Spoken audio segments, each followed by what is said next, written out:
you know, a lot of people know that they want to be an archaeologist right from the start. I have colleagues who say they knew when they were 8 years old that they were going to be an archaeologist, and they read a book and that's all they ever wanted to do. I wasn't really on that kind of trajectory at all. I started studying business and economics, and I finished a degree in that. And then I was a private investigator for a couple of years in Toronto, Canada. And then I decided, you know, I really wanted more of a kind of academic side, an intellectual side to, you know, to what I thought was very interesting about investigation, but more of an academic kind of investigation. And I'd always been interested in anthropology when I did my first degree, and I went back and did another undergraduate degree.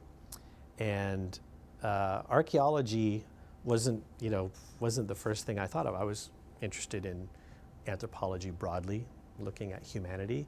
But then I met an archaeologist at Trent University, where I was doing my undergrad, named Jaime Awe. And he was doing a field project in Belize, had a school, and I went to Belize for a summer, and then I went back every year after that for like 15 years after that. And the next thing I knew, I was an archaeologist, and I was a Maya archaeologist too as well. So, yeah. I think that the Maya, as you know, one of the great civilizations of the Americas, one of the great literate civilizations of the world, one of the few places in the world where people develop writing just independently, and a culture where even when I started, there was still so much to learn, and there's still so much to learn. I think that that's the kind of puzzle that you can't ignore once you experience it. And the people that I met in the Maya area who I worked with, and the people in Belize, the people in the country, in Belize and Guatemala, the people there, you just have a kind of connection and you really want to continue with it. I think that as far as the Maya are concerned, I think that there's something amazing about civilization, the idea of being able to look back over a span of time and see the emergence of that, its development. And in the case of the Maya, remarkable because that ancient city building time also ends, so you have this sort of complete arc to look at. And I think that's fascinating, and as a cultural investigation, I think it's amazing. For the last several years, the focus of my PhD dissertation is the royal palace at El Peru, and which anciently we now know from inscriptions was called Waka.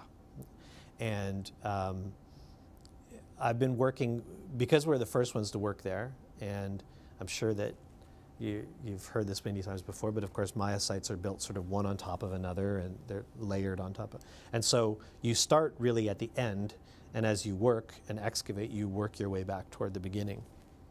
And as a result of the fact, the palace is huge. It's 20 buildings. The Acropolis is 180 meters long and has plazas on the top. We've really been working the last several years right at the very end of the occupation of the palace. And we know now that the palace, the end of the royal occupation is probably in the Terminal Classic, right up about 820, 830, which is really a time when at all of the Maya sites, things are really changing. We see inscriptions stopping at a lot of sites. But we know that the court is occupied up to there, and we've really been looking at the last two or three phases of building at the palace. And so as a result, what we're looking at is really that time when, for some reason, and we certainly don't know the reason yet at El Peru, and there's a lot of work being done in general in the Maya area about what happened, but we're really at that time when the royal court at El Peru decided that things had changed. It's really the end of royal power at the city. And so what's interesting about having the opportunity to look at that end time is that you have the opportunity then to consider in terms of, all the other things that we know about Maya history and all the other excavations that have gone on in other places where we know so much now about sort of the fluorescence of Maya civilization, it's really interesting to be able to look right at that end snapshot, you know, the last few decades when people were making really difficult decisions about what they were going to do, how the city, what was going to happen to the city they lived in. So that's the questions that I've been focusing on. At sites in Petén in Guatemala, we have sites like Aguateca, which are abandoned. There appears to be a lot of violence associated with that abandonment. I know that, for example, we found a defensive wall built across the front of the palace at El Peru. We don't have a lot of archaeological evidence that suggests there was a tremendous battle associated with those defenses, or that the palace was burned. We don't have that kind of evidence. But what it does appear is that as they were building the last architectural modification of the palace, they just stopped and either abandoned the court for a while and came back and built these defenses, or built those defenses before they left. But we know that what it appears right now, what I hypothesize, is that there is an abandonment that may be a temporary abandonment of the palace. That suggests that there's some kind of violent threat from within or from outside. And those kinds of things those things we may never know as far as what happened. And then someone, either that royal court or someone else, comes back, and there's a little bit more construction where they're erecting carved stone panels that they've taken from other buildings. But it's a very different kind of occupation. It's not as large and grand anymore. Things have changed. And then it's over. And at that point, we don't know why. At that point, they left. And eventually, everybody left the city. In 2004, on the third day of the field season, we discovered the vaulted tomb of a royal woman at El Peru. And laid out, it was a burial chamber. She was laid out on a central dais, the remains, the human remains, and she had 1,600 jade artifacts with her and whole vessels. And yeah, amazing. I would always thought, wow, I'd really like to find something interesting, but probably in Lamanai in northern Belize, because the architecture is remarkable, but also because of the layout of the site. I mean, it's very lush, rainforest environment, and so I have really pleasant thoughts of that as a place to visit, somewhere to go. El Peru is an amazing site because it is in the middle of Guatemala's largest national park, and so it's in the middle of a rainforest reserve. It's quite remote, although you can still get there, but it's not as remote as many Maya sites. But what's nice about that site is that you have this giant city, and it's nestled in this place that's just teeming with tropical life. Scarlet macaws and howler monkeys and jaguars, and so those are probably the top in terms of when I think about going to a Maya site where I'd like to go. But I have lots of other sites, lots of cow patch and where I worked when I first started, so I could go on and on.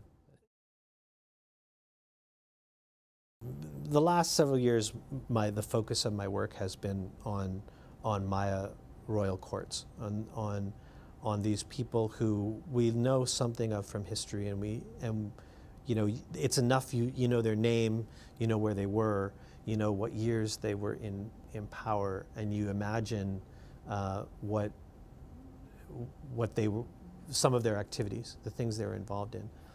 I would like to know what an absolutely typical day for them was like, or a week, like just sort of,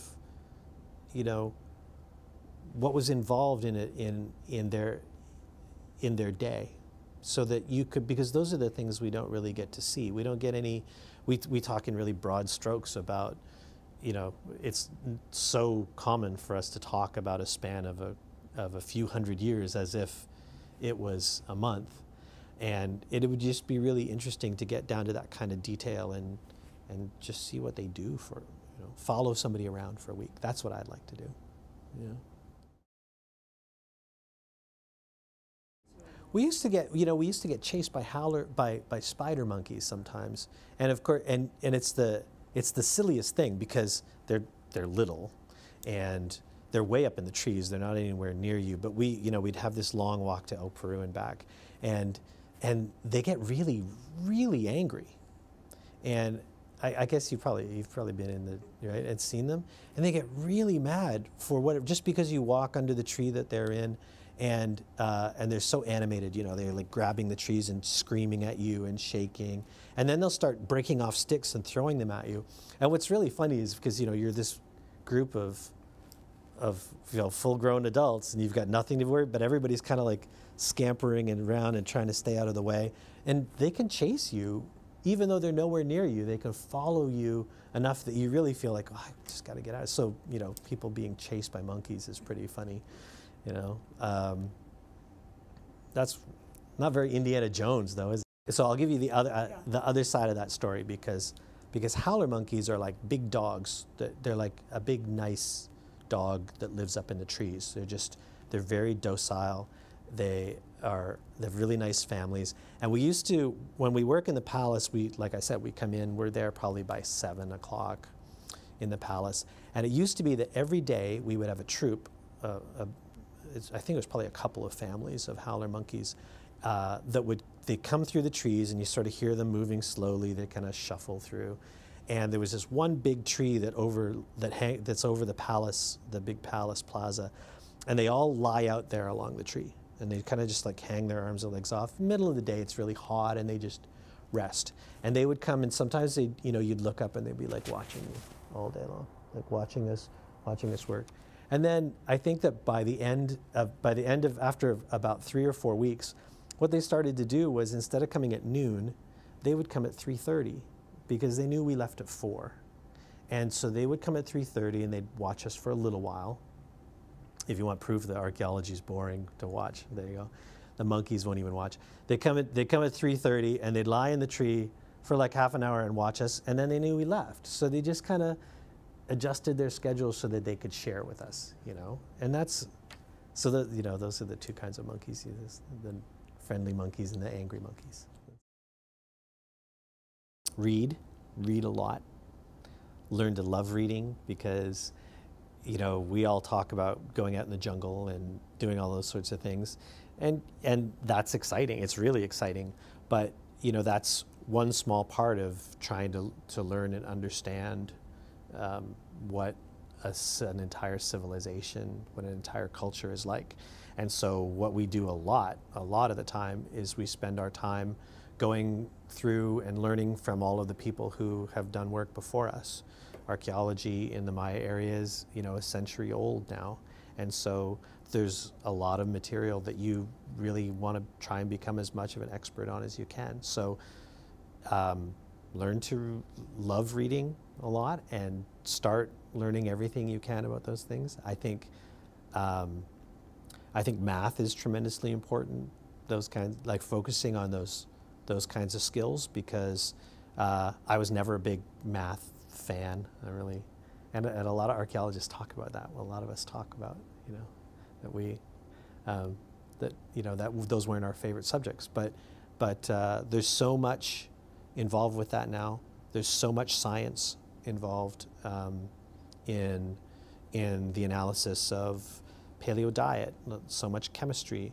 I mean, those are kinds of things where you can really learn a lot if you specialize, if you work hard at all of those kinds of subjects. So, I mean, that's not a very fun list of things to do, but you know, the reality of what we do is research, and so learn to be, you know, you want to do that.